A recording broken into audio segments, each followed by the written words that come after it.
About an hour ago, we spoke with Chicago Sun-Times Springfield Bureau Chief Dave McKinney, and I began by asking where the budget negotiations currently stand. Well, Phil, right now there seems like there's a disconnect between the House and the Senate Democrats about how to do this, and it all comes down to head counting. Right now, the House is moving a whole series of appropriations bills that, as you said, total about $38 billion. But the problem in the House is that there aren't enough votes yet to fully fund that budget. And the main sticking point is whether to make this expiring income tax in January permanent. House Speaker Michael Madigan this morning said that the votes are not there yet, but he didn't seem too pessimistic. The Senate Dems, meanwhile, they are just basically standing pat. They're not going to move anything out of their chamber, any tax bills, any spending bills, until they see what the House does. So what is the logic, if there is any, behind passing a budget before the House votes on the extension on the income tax increase, which is necessary to pay for it? Well, I think in the back of their minds, they all sort of recognize that if Quinn wins, they'll have another bite at this apple. If they fail in the spring, they'll have another bite in January. But if Rauner wins in November, then they can lay this problem at his lap after he takes office. So I think that's we're running into election year politics right now, and that's plain and simple. I think you can see it all around.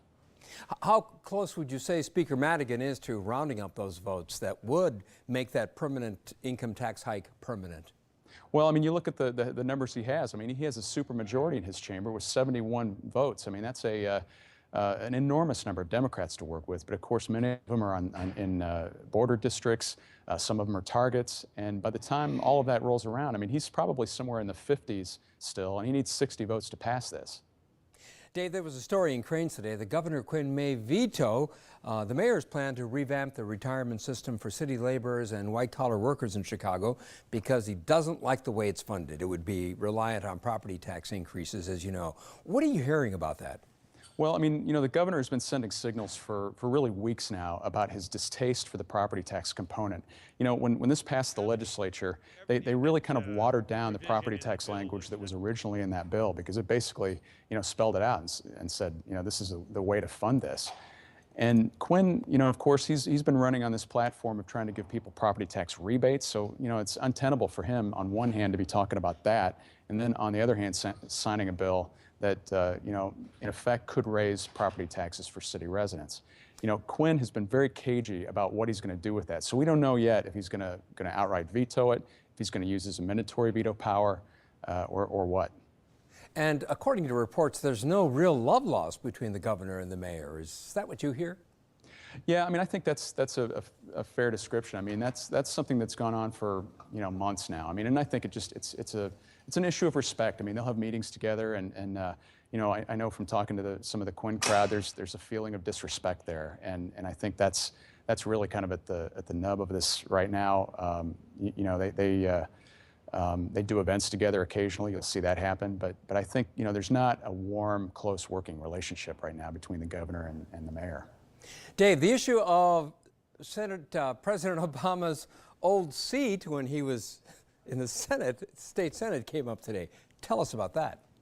Well, it's a bill that Senate President John Cullerton pushed. He moved it to the Senate floor, and it's probably going to get voted on this week.